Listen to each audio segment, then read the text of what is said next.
नमस्कार दोस्तों, मैं Anshul Goyal study cafe channel पर आपका स्वागत करता हूं। आज हम इस वीडियो के अंदर रीट लेवल 2 के विद्यार्थियों के सिलेबस के बारे में डिस्कस करेंगे जो मैथमेटिक्स स्ट्रीम से है।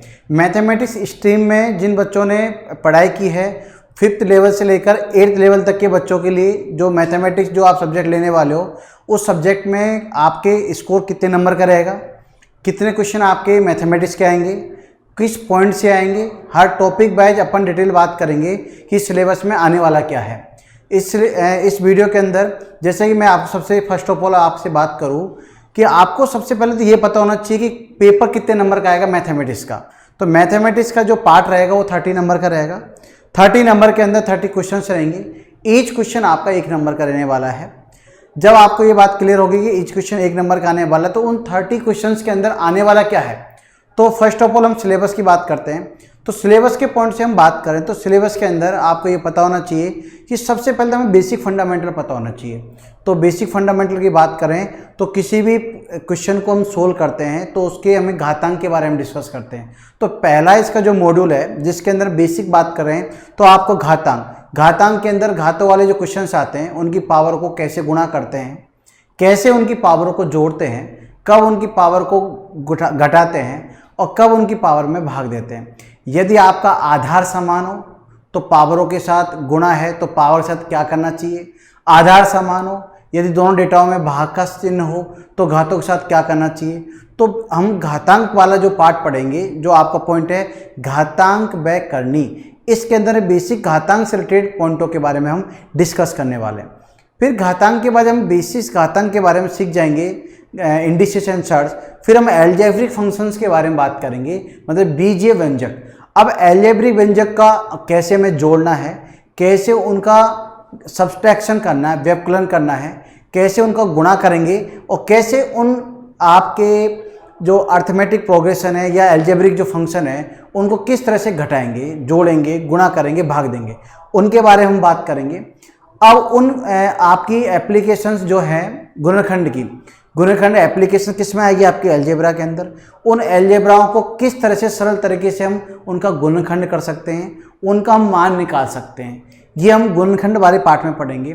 फिर जो हमारी समीकरण जैसे आती है कि x² + 2x + 1, x² - 2x + 1, या 3x² + 6x + 2, इस तरह की कुछ अपनी समघातीय समीकरण भी आएगी, द्विघातीय समीकरण भी आएगी, एक बहुघातीय समीकरण भी आएगी। इन समीकरणों को कैसे कैलकुलेट करेंगे वो हम पार्ट समीकरण के अंदर देखेंगे।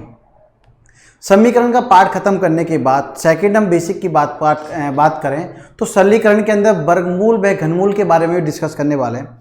वर्गमूल के अंदर जैसे आपके पास कोई डेटा होगा, बड़े बड़े डेटाओं का रूट कैसे लेंगे, क्यूब रूट कैसे लेंगे, यदि वो डेटा बड़े बड़े रूट में है तो उन दो डेटाओं को गुणा कैसे करेंगे, उन दो डेटाओं को जोड़ेंगे कैसे, भाग कैसे देंगे, ये सब हम वर्गमूल घनमूल वाले पार्ट के अंदर पढ़ने वाले हैं। तो वर्ग करके वर्गमूल लेना, घन करके घनमूल लेना, तो ये पूरा आपका मॉड्यूल 1 के अंदर हम बेसिक इंट्रोडक्शन मैथमेटिक्स के अंदर पढ़ेंगे।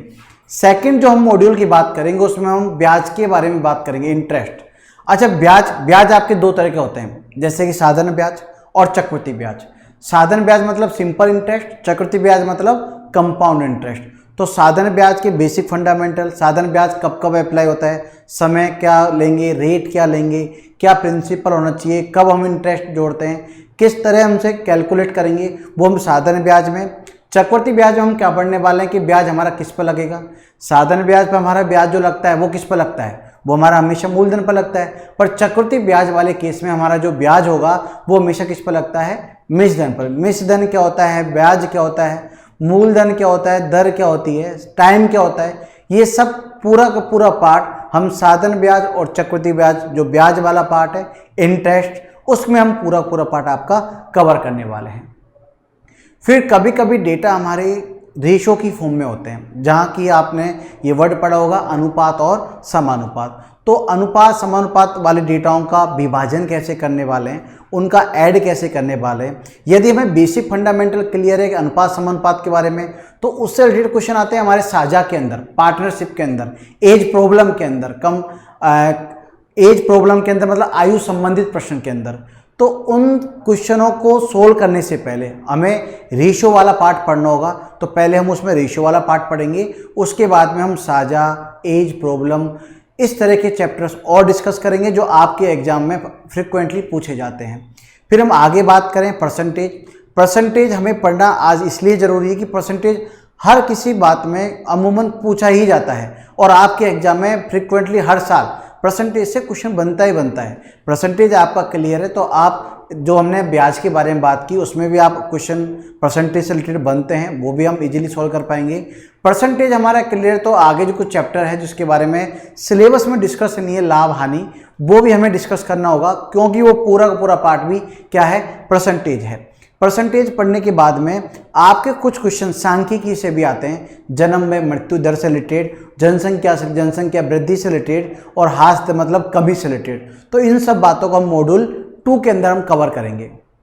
मॉड्यूल 2 तक की आपकी बात क्लियर हुई होगी। अब हम मॉड्यूल 3 की बात करें तो मॉड्यूल 3 में हम एडवांस वाले पार्ट का डिस्कस करने वाले हैं। एडवांस वाले पार्ट की बात करें तो एडवांस पार्ट में जैसे कि कोई हमें लाइन होती है जिसको हम बोले रेखा, रेखा क्या होती है, रेखा खंड क्या होता है, उस पर हम सरल वक्र रेखाएं किस तरह से खींच सकते हैं, या एकांतर कोण किस तरह से बना सकते हैं, या सरल कोण कैसे बना सकते हैं, ऋजु कोण क्या होते हैं, तो हम रेखाएं क्या होती है, बिंदु क्या होता है, कोण किस प्रकार के बना सकते हैं, तो type of line and type of angle, सभी पार्ट बेसिक जो फंडामेंटल है उन सभी को समतल आकृति पर जो चीज़ें बन सकती है जैसे कि आयत, समांतर चतुर्भुज, वर्ग, समचतुर्भुज, समलंब चतुर्भुज, इन सब आइडेंटिटी के बारे में हम इस बेसिक पार्ट के अंदर कवर करने वाले हैं। जब हम इस पार्ट को कवर कर लेंगे तो उसके बाद में हम जैसे और हम आगे बढ़ते हैं तो त्रिभुज क्या होता है, त्रिभुज का क्षेत्रफल क्या होता है, त्रिभुज का क्षेत्रफल के बाद त्रिभुज का परिमाप क्या होता है, ऐसे ही हम आयत का क्षेत्रफल, आयत का परिमाप, वर्ग का क्षेत्रफल, वर्ग का परिमाप, समचतुर्भुज का क्षेत्रफल, समचतुर्भुज का परिमाप, समांतर चतुर्भुज का क्षेत्रफल, समांतर चतुर्भुज का परिमाप, इसके बारे में हम डिस्कस करने वाले हैं। फिर इन सब सरल आकृति के बारे में हम डिस्कस कर लेते हैं तो फिर हम बात करते हैं ठोस आकृति के बारे में। ठोस आकृति में क्या क्या आता है, जैसे घन आएगा, घनाभ आएगा, बेलन आएगा, शंकु आएगा, गोल आएगा। तो इनका आयतन क्या होगा, इनका वक्र पृष्ठ का क्षेत्रफल क्या होगा और इनका संपूर्ण वक्र पृष्ठ का क्षेत्रफल क्या होगा, इन सब आइडेंटिटी की बात हम ठोस ज्यामिति के अंदर करने वाले हैं। तो ये आपका मॉड्यूल 3 हुआ। मॉड्यूल 4 जिसमें हम सांख्यिकी के बारे में बात करेंगे। सांख्यिकी जैसे आंकड़ों का संग्रहण क्या होगा, उनका वर्गीकरण कैसे करते हैं, बारंबारता बंटन आपकी सारणी किस तरह से हम यूज करेंगे, संचय बारंबारता कैसे निकालते हैं, बहुलक कैसे निकालेंगे, इस तरह की आइडेंटिटी हम उसके अंदर बात करने वाले हैं। स्तंभ बार कैसे हम बनाते हैं, लेखा चित्र को कैसे पढ़ते हैं, बार ग्राफ कैसे बनाएंगे, और लेखा ग्राफ के अंदर विभिन्न प्रकार के जितने भी लेखा चित्र होंगे सभी तरह के हम पाई चार्ट, इन सब के बारे में हम डिस्कस करेंगे आपके मॉड्यूल नंबर 4 के अंदर। मॉड्यूल 5 के अंदर हम बात करते हैं टीचिंग मेथड। टीचिंग मेथड के अंदर गणित की प्रकृति क्या है, गणित का अध्ययन कैसे किया जाता है, गणित का प्रैक्टिकल लाइफ में यूज क्या है, एरर को कैसे रिमूव किया जाता है, गणित भाषा क्या है और इसका सामुदायिक गणित का मतलब क्या है। इस तरह की आइडेंटिटी हम किसके अंदर बात करेंगे, इसकी शिक्षण विधियाँ, गणित की शिक्षण विधियों के अंदर बात करेंगे। और बाकी उसका लास्ट पार्ट क्या रहता है, उसका गणित का मूल्यांकन कैसे करेंगे। ये जो मैंने अभी डिस्कस किया था ये पूरा वो पार्ट था जो आपका एक एज ए इंट्रोडक्शन था सिलेबस का, मतलब 30 पार्ट का नंबर आपका इस पार्ट में से आएगा। अब आपके दिमाग में बात आई सर हमारा सिलेबस तो समझ में आया, ये 30 क्वेश्चन जो आप बता रहे हैं, ये 30 क्वेश्चन किस किस तरह से कैटेगराइज होंगे। देखो ये 100% तो नहीं कह सकते इस पॉइंट से ये क्वेश्चन आएगा, पर यदि मैं पॉइंट की बात करूँ तो आपका जो मेथड वाला पार्ट है 10 से 12 नंबर आपका मेथड रखता है, 7 से 8 नंबर आपका एडवांस वाला पार्ट रखता है जिसमें आपने सरल ज्यामिति के बारे में बात की, ठोस आकृति के बारे में बात की।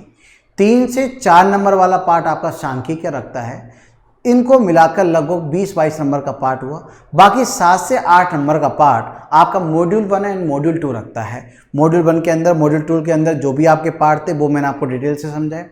ये थे प्यारे दोस्तों, मैंने आपको बेसिक वो सब चैप्टर्स बताएं जो आपके एग्जाम में फ्रिक्वेंटली पूछे ही जाएंगे। यदि आप इन चैप्टर को तरीके से पढ़ाई करते हो और तरीके से पॉइंट बाय पॉइंट आप रेगुलर पढ़ते रहते हो तो ये पक्की बात है कि आपका एक नंबर नहीं कटेगा। मैथमेटिक्स एक ऐसी सब्जेक्ट है जिसमें नंबर कटने के कोई चांस नहीं है, और ये मैं पक्का वादा करता हूँ कि आप रेगुलर मैथमेटिक्स की वीडियो पढ़ते रहे, प्रॉपर जो आपको नोट्स पीडीएफ दी जा रही है उनकी आप प्रैक्टिस करते रहे, क्वेश्चनों को जो मैं प्रैक्टिस करा रहा हूँ उनकी प्रैक्टिस करते रहे। तो मैं आपको प्रैक्टिस सेट के अंदर जितने भी क्वेश्चन आज तक प्रीवियस एग्जामों के अंदर आए वो सभी एग्जामों के क्वेश्चंस मैं आपके साथ यहाँ वीडियो में डिस्कस करने वाला हूँ, और साथ में जितना उनका थ्योरेटिकल पार्ट डिटेल में हो सकता है वो पूरा डिटेल में मैं समझाऊंगा। ये मैं आपको गारंटी देता हूँ कि आप यदि पूरी वीडियो रेगुलर देखते रहे और आपने प्रॉपर नोट्स बनाए मेरे साथ साथ, हर पीडीएफ को तरीके से सोल्व किया, तो आपके 30 में से 30 नंबर आएंगे, 29 के कोई चांस नहीं है। बस शर्त यह है कि आपको मेहनत करनी पड़ेगी। यदि आप आगे की रेगुलर वीडियो को रेगुलर देखना चाहते हैं तो सबसे पहले इस चैनल को आप सब्सक्राइब करें, शेयर करें, बेल आइकन के बटन को प्रेस करें, जिससे आपके पास रेगुलर नोटिफिकेशन आता रहे। धन्यवाद।